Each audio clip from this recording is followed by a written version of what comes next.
at saka 294,000 7 days ago. Pagdating po sa live, So ngayon naman pupuntahan na po natin yung pinaka-tabulation. Ito na po yung pinaka-ranking po nila.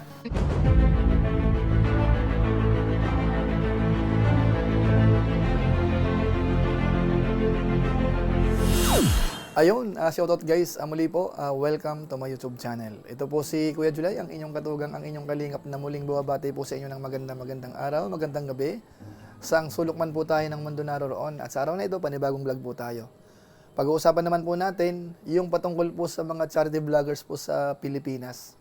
Aalamin po natin, sino ho kaya ang nagkaroon po ng pinakamaraming views po para sa buwan ho ng August 2025. Na-maintain kaya ni Pugong Biyahero yung pagiging top 1 na kung saan ilang buwan na po na siya po ang nangunguna. Nakahabol na kaya si Kalingap Rab. Yung dati ho ba nating top 8 ay iyon pa rin. So malalaman nyo po yun maya-maya ng konti. Dito po sa ating gagawing channel review. Pero bago po yun, konting paalala po muna si Kuya Julay. Baka sakaling meron pa po ditong hindi nakasubscribe sa ating YouTube channel, huwag natin kalimutan. Julay Paunil. Tapos pakipindot lang po yung notification bell button para lagi po tayong updated sa aking mga video upload. Tapos yung ating Facebook page po, Julay Paunil 2.0. Huwag natin kalimutan din. Pwede nating i-follow po yan at po pwede pong i-like yung mga upload naman po natin. So maraming salamat po sa inyo. At siyempre ho, lahat ng mga charity vloggers po sa Pilipinas na mababanggit po natin dito, suportahan po natin. So maraming salamat po sa inyong lahat. Ngayon tuloy na po tayo. Pag-usapan na po natin itong ating pinaka-episode po sa ngayon. Channel review po ng mga charity vloggers po sa buong Pilipinas. Alamin po natin sino nga ba ang nagkaroon po ng pinakamaraming views. Pero siyempre po may disclaimer po tayo. Ang gagawin po natin ay simpleng review lang. Walang anuman pong motibo para pag-away-awayin po ang mga supporters. Ito ho ay mga data lamang na available po sa internet na kung saan ho ay ginagawan po natin ng tabulation para mas madali pong maintindihan ng mga viewers natin. So para hindi na po magtagal, balikan po muna natin sandali yung naging ranking nung nakaraang buwan, July 2025. Ito po yun. ang nanguna po nung nakaraang buwan ay si Pugong Biyahero. Nagkaroon po siya ng 21.56 million views.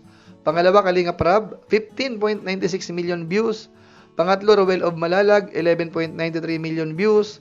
Pang-apat, Pinoy in Equatorial, 9.30 million views. Pang-lima, Daddy Frankie, 8.35 million views. Pang-anim, second channel po ni Kalingap Rab, 5.78 million views. Pang-pito, Tekram, 4.49 million views.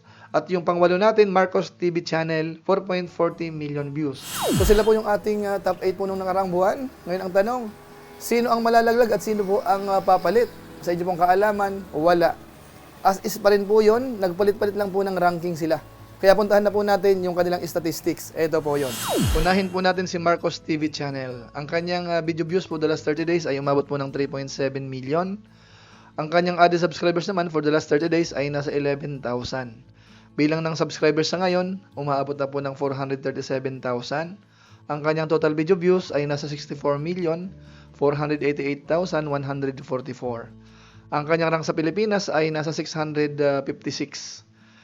Tingnan po natin yung daily performance po ng kanyang channel. Pagdating po sa bilang ng subscribers, araw-araw, nagkakaroon po siya ng 367. Pagdating naman po sa video views, umaabot po ng 124,972. Tapos, nakakapag-upload po siya ng isa araw-araw, average. At ang kanyang 30 days time ay nakapag-upload po siya ng 30. Tapos yung kanyang bilang po ng views para sa buwan ng August ay umaabot po ng 3.97 million. Tapos sunod po natin yung second channel po ni Kalingap Rab na minamanage po ni Ian Ramirez. Ang kanyang video views po the last 30 days ay umaabot po ng 4.9 million. Bilang ng subscribers na nadagdag for the last 30 days ay nasa 9,000. Bilang ng subscribers sa ngayon nasa 651,000. Total video views nasa 103,734,992. Ang kanyang rank sa Pilipinas ay pang 469. Yung kanyang daily performance naman ho, pagdating sa bilang ng subscribers, nag-a-average po siya ng 300 araw-araw. Yung kanyang daily views naman ho, ay umaabot ng 164,756. Tapos nakakapag-upload po siya ng isa araw-araw. Within 30 days, nakapag-upload po siya ng 22 videos. Yung kanyang video views naman po, para sa buwan ng August, ay umaabot po ng 5,224,049. Isunod naman po natin si Tekram. Ang kanyang video views for the last 30 days ay umabot po ng 5.5 million. Yung kanyang added subscribers naman po for the last 30 days ay nasa 10,000. Bilang ng kanyang subscribers sa ngayon ay nasa 2.7 million. Total video views nasa 887 million. Ang kanyang rank sa Pilipinas ay pang 115. Yung kanyang daily performance naman ho, pagdating sa bilang ng subscribers, nagkakaroon po siya ng 333 araw-araw. Pagdating po sa video views, umaabot naman po ng 183,416. Ang kanyang daily upload naman ho, ay nagkakaroon po siya ng dalawa. Yung total na ni-upload niya po within 30 days time ay nasa 66. Tapos yung kanyang video views po naman po, para sa buwan ng August ay umabot po ng 5,492,689. Ngayon sunod po natin si Pinoy in Equatorial. Ang kanyang video views for the last 30 days ay umabot po ng 5.3 million. Added subscribers naman for the last 30 days ay nasa 1,000. Bilang ng subscribers, nasa 634,000. Total video views naman po ay umaabot na ng 393,404,842. Tapos ang kanyang rank sa Pilipinas ay pang 481. Ang kanyang daily performance naman ho, pagdating sa bilang ng subscribers, nagkakaroon po siya ng 33. Medyo mababa po ito. Pagdating sa total video views, ay medyo marami-rami. 178,291 araw-araw po yan. Tapos nakakapag-upload po siya ng 5. Kasama po yung live stream araw-araw. Average po yan. Yung kanyang 30 days time, nagkaroon po siya ng 161 upload. Ngayon isunod naman po natin, si Ruel of Malalag. Ang kanyang video views for the last 30 days ay umabot po ng 10 million. Ang kanyang added subscribers for the last 30 days ay nasa 8,000. Bilang ng subscribers sa ngayon ay umabot na po ng 512,000. Total video views, umaabot naman ng 223,288,851. Tapos ang kanyang rank sa Pilipinas ay pang 585. Yung kanyang daily performance naman ho, pagdating sa bilang ng subscribers, nagkakaroon po siya ng 267. Tapos yung bilang naman po ng views araw-araw, umaabot po ng 344,049. Yung bilang ng kanyang upload, kasama po yung mga live stream, umaabot po ng 5. Tapos within 30 days time, nagkaroon po siya ng 158 upload. Ngayon isunod naman po natin si Daddy Frankie. Ang kanyang video views for the last 30 days ay umabot po ng 11 million. Bilang ng subscribers na nadagdag for the last 30 days ay nasa 30,000. Mataas po ito. Ang kanyang bilang ng subscribers sa ngayon ay nasa 1.09 million. Total video views, umaabot po ng 241,447,117. Tapos yung kanyang daily performance ho, pagdating sa bilang ng subscribers, nagkakaroon po siya ng 1,000 araw-araw. Daily views ho, nag-a-average naman po ng 357,728. Yung kanyang na-upload ho araw-araw, nag-a-average po siya ng 3. Within 30 days time, umabot po ng 88 upload. Ngayon sunod po natin si Pugong Biyahero. Ang kanyang video views for the last 30 days ay umabot po ng 17 million. Added subscribers for the last 30 days ay nasa 20,000. Bilang ng subscribers sa ngayon, nasa 3.99 million. Malapit na po mag 4 million si Pugong Biyahero. Total video views ay umabot na po ng 1,307,990,215. Ang kanyang rank sa Pilipinas ay pang 63. Yung kanyang daily performance naman ho, pagdating sa subscribers, nagkakaroon po siya ng 667 araw-araw. Pagdating naman po sa views, araw-araw, umaabot po ng 563,458. Ang kanyang na-upload naman po araw-araw ay isa lang. Yung kanyang 30 days time ay nagkaroon po siya ng 33. So, isunod po natin si Kalinga Prab. Ang kanyang video views for the last 30 days ay umabot po ng 19 million. Bilang ng subscribers na nadagdag for the last 30 days ay nasa 30,000. So, malaki rin po ito. Bilang ng subscribers sa ngayon ay nasa 3.57 million. Total video views, umaabot po ng 1,341,928,519. Ang kanyang rank sa Pilipinas ay pang 72. Ngayon, sulyapan po natin ng mabilisan po yung kanilang mga upload. Puntahan po natin yung kanilang YouTube channel. Unahin po natin si Kalinga Prab.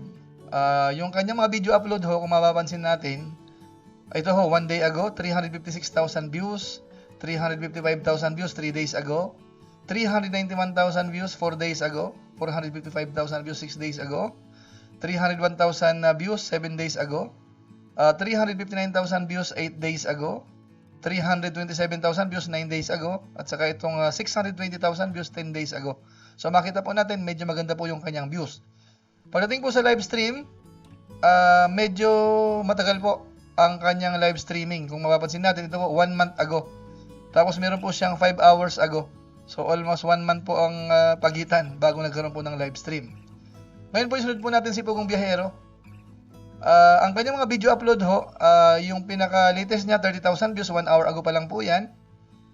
Yung isa naman po, 153,000 views 1 day ago, 203,000 views 2 days ago, 206,000 views 3 days ago, 344,000 views 4 days ago, 196,000 views 5 days ago, 253,000 views 6 days ago, at saka 294,000 7 days ago.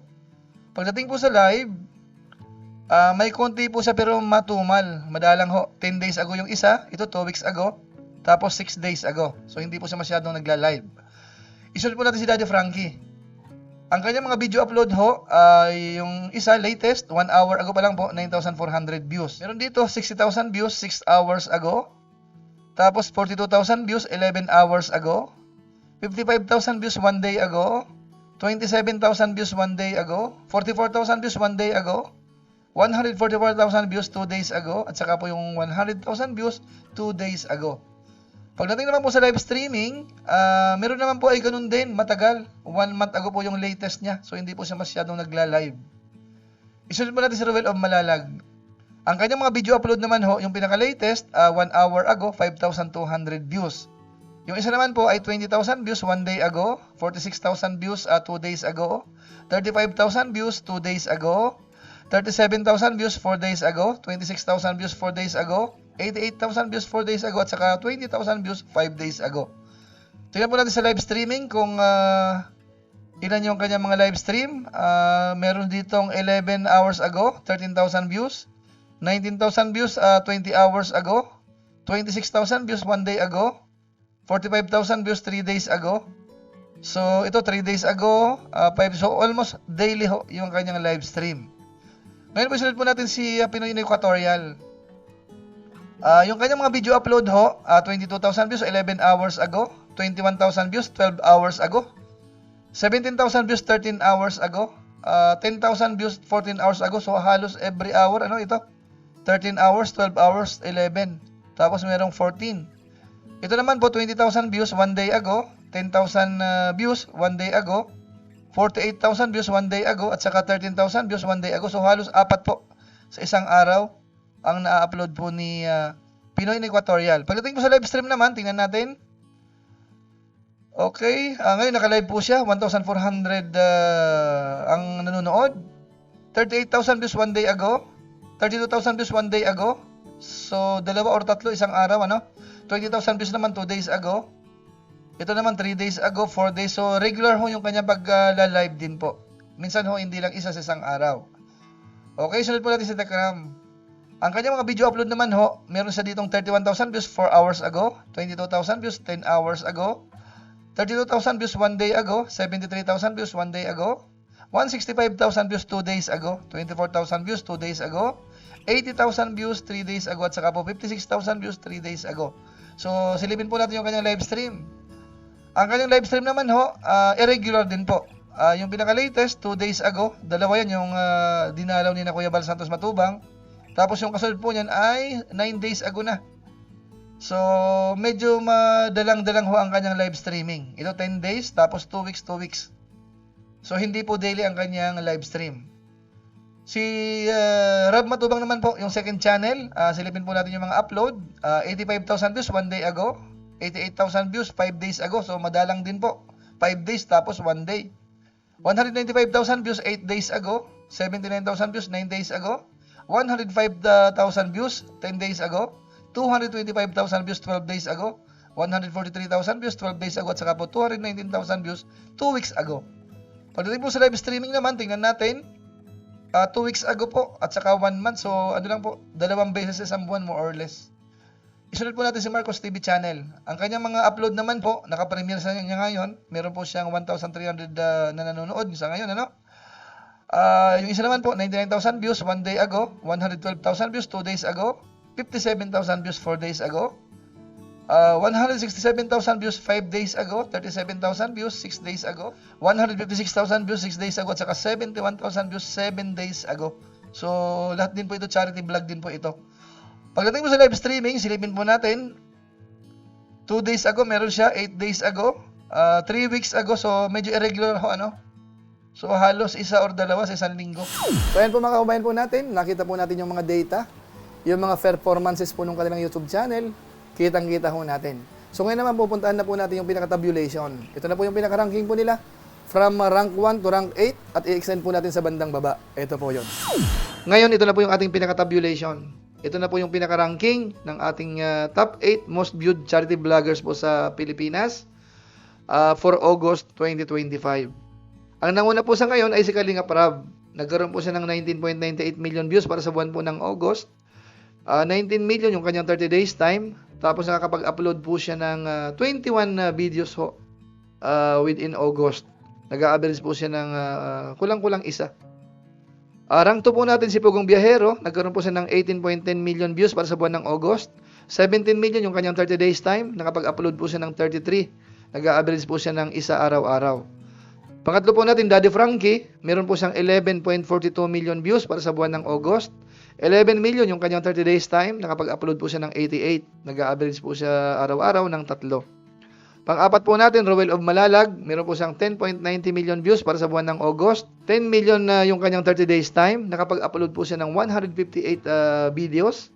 Nag-a-average po yan ng 5 araw-araw. Kasama po yung live stream at saka po yung shorts.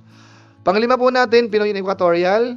Meron po siyang 5.61 million views para sa buwan ng August. 5.3 million yung kanyang 30 days time. Nakapag-upload po siya ng 161 videos. Kasama po yung live stream. Nag-a-average po yan ng 5 araw-araw. Pang-anim po natin ay si Tikram. Meron po siyang 5.49 million views para sa buwan ng August. 5.5 million yung kanyang 30 days time. Nakakapag-upload po siya ng 66 isang buwan. Nag-a-average po yan ng 2 araw-araw. Pang-pito po natin, second channel po ni Kalinga Prab or minamanage ni Ian Ramirez. Meron pong 5.22 million views para sa buwan ng August. 4.9 million yung kanyang 30 days time. Nakapag-upload po siya ng 22 videos within 1 month. Nag-a-average po yan ng kulang-kulang isa. Tapos pang-walo po natin, Marcos TV channel. Meron po siyang 3.97 million views para sa buwan po ng August. Or 3.7 million naman yung kanyang 30 days time. Nakapag-upload po siya ng 30 videos isang buwan. So nag-a-average po yan ng isa araw-araw. So ngayon po extend po natin sa bandang baba. Ang nasa rank 9 po natin ay si Virgilin Cares 2.0. Nagkaroon po siya ng 3.47 million views. Pang-10 po natin, Kuya Bal Santos Matubang, 3.33 million views. Pang-11, Lori Aquino Talita, 3.26 million views. Pang-12 natin, Wildlife PH, 2.65 million views. At yung pang-13 natin, Kalingap Edu, 2.26 million views. Pang-14, Peking Bombay Vlog, 2.12 million views. Pang-15 po natin, Archie Hilario, 2.06 million views. Pang-16, Kindred TV, 2.06 million views. Pang-17, Kalingap Tata, 1.93 million views. Pang-18, Kalingap Dan, 1.87 million views. Pang-19, Kalingap Jomar, 1.87 million views. Pang-20 natin, Mr. Benteboy Vlog, 1.42 million views. Pang-21, Tito Herns TV, 1.34 million views. Pang-22, Ka-Business Official, 1.21 million views. Pang-23, Kuya Noli Vlog, 1.12 million views. At pang-24 po natin, Kuya Mail, 1.11 million views. Yung iba pong mabababa na po, kahit medyo malalaking channel, hindi na po natin isinama. So yun mga kabayan po natin, sila na po yung ating top 8 na charity vloggers po sa buong Pilipinas. At nag-extend po tayo sa bandang baba na kung saan maganda naman po yung mga nakita po nating data, lalo na po pagdating po sa mga views. So ngayon pupunta naman po natin yung ating comparison po ng ranking nung nakaraang buwan, July at saka po August. Tingnan po natin kung umakyat or bumaba. Ito po yon. Ito naman po yung rank ng mga napasama po sa top 8 nung buwan po ng July at saka po August. Ikukumpara po natin. So ang nasa rank 1 po natin ay si Kalinga Prab, dating rank 2, ngayon po ay tumaas sa rank 1. Pangalawa natin, Pugong Biyahero, dating rank 1, bumaba po sa rank 2. Pangatlo natin, Daddy Frankie, dating rank 5, umakyat po sa rank 3. Pang-apat po natin, Roel of Malalag, dating rank 3, bumaba po sa rank 4. Pang-lima natin, Pinoy Equatorial, dating rank 4, ngayon po ay bumaba sa rank 5. Pang-anim natin, Tekram, dating rank 7, umakyat po sa rank 6. Pang-pito natin, second channel ni Kalinga Prab, dating rank 6, bumaba po sa rank 7. Pang-walo po natin, Marcos TV channel, dating rank 8, ngayon po ay rank 8 pa rin. So yun mga kabayan po natin, medyo umuulan na po pero tapusin po natin ito. Isolve na po natin kaagad yung bilang naman po ng subscribers at saka po ng total video views. Ito naman po yon. Ito naman yung kanilang total video views mula nung nag-umpisa hanggang September 1, 2025. Ang nanguna po ay si Kalinga Prab. Meron na po siya ngayong 1.34 billion views. Pangalawa po si Pugong Biyahero, 1.31 billion views. Pangatlo, Tekram, 887.05 million views. Pang-apat, Pinoy Equatorial, 390.40 million views. Pang-lima, Daddy Frankie, 241.45 million views. Pang-anim, Ruel of Malalag, 223.29 million views. Pang-pito, second channel ni Kalingap Rab, 103.73 million views. Pang-walo po, Marcos TV channel, 64.49 million views. Ngayon, diretso na po tayo sa bilang po ng subscribers mula po nung nag-umpisa hanggang September 1, 2025. Ang namanguna po ay si Pugong Biyahero. Meron po siyang 3.99 million na subscribers. Almost 4 million na po yan. Malapit na. Pangalawa po natin ay si Kalingap Rab, 3.54 million subscribers. Pangatlo po ay si Tekram, 2.69 million subscribers. Pang-apat, Daddy Frankie, 1.06 million subscribers. Pang-lima natin, second channel po ni Kalingap Rab, 641,000 subscribers. Pang-anim, Pinoy Equatorial, 633,000 subscribers. Pang-pito, Ruel of Malalag, 514,000 subscribers. At pang-walo po natin, Marcos TV channel, 425,000 subscribers. So yan po mga kababayan po natin. Yan po yung mga data na naibahagi po natin sa inyo. Mga charity vloggers ho, na hindi lamang po mataas ang kanilang views, kung hindi mga nakakatulong po talaga sa mga kababayan po nating mahihirap. Kaya masabi lang po natin, congratulations. Sa ngayon po, napansin natin, ang nanguna po ay si Kalingap Rab naman. Bali, pangalawa naman po si Pugong Biyahero. Bagamat hindi po sila nagkakalayo, konti lang po yung difference. So abangan po natin sa mga susunod po nating review next month, kung sino naman po ang magra-rank 1. Mamimaintain kayo ni Kalingap Rab or may panibago naman po. So maraming salamat po sa mga viewers po natin, sa mga sumuporta po dito po sa mga review po natin. Maraming salamat po sa inyo. At siyempre po sa mga charity vloggers na napi-feature po natin dito, lalo ngayon may mga konting issue ho. Di ba po, sa hanin ng mga katekram, dito kay Kuya Bal Santos Matubang, sa Kalingap, na kung saan, nag-collab nga po sila few days ago, na nagustuhan po ng mga viewers natin. At umaasa po tayo na yung collaboration po ng lahat ay matuloy na po, mga kabayan po natin. So yun lang po muna siguro, at yung ulan po ay lumalakas. Nababasa na po tayo at kita-kita ulit tayo sa mga next vlog pa po natin. Pero kung inyo po itong nagustuhan, pwede naman po nating i-share. So maraming salamat po, lalo na po yung hindi po nag-skip ng ads, masipag mag-like at saka po nag-share ng ating mga videos. Maraming salamat. So muli, ito po si Kuya Julay, ang inyong katugang, ang inyong kalingap na pansamantalang nagpapaalam po muna. Kita-kita ulit tayo sa mga susunod ko pang vlog. Maraming salamat sa inyong walang sawang pagsuporta po sa ating YouTube channel. Pagpalain nawa kayo ng Diyos, mabuhay po tayong lahat. God bless po. Bye-bye!